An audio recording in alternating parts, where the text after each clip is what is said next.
Dopo l'interrogazione presentata dal deputato veneziano del Partito Democratico Pellicani sullo stato di degrado dell'Hotel de Ben al Lido, è arrivata la risposta, ahimè deludente, da parte del governo. Che il governo ha preso atto che non c'è nessun progetto di riqualificazione di un hotel storico che rappresenta un pezzo di storia del Novecento, è stato il luogo, è stata ambientata a Morte a Venezia, il capolavoro di Luchino Visconti, e da più di 10 anni è in stato di completo abbandono. Questo non può essere, perché il Lido merita una rigenerazione di qualità, e la società che l'ha preso già nel 2016 aveva assicurato una riqualificazione, un restauro per riaprire in tempi brevi. Così non è stato, non c'è alcun progetto presentato dalla soprintendenza, mentre la struttura necessita di un progetto di rilancio.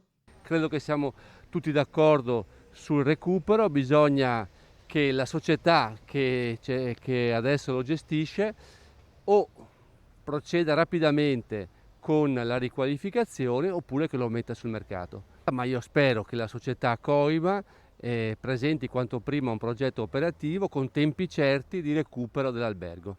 Pellicani ribadisce l'importanza di monitorare la situazione, ponendo massima attenzione verso una struttura che è un pezzo di storia. Un patrimonio del genere non può essere abbandonato a se stesso come adesso, e questo vale per il De Ben, e ovviamente vale per altre strutture del Lido, che deve essere riqualificato.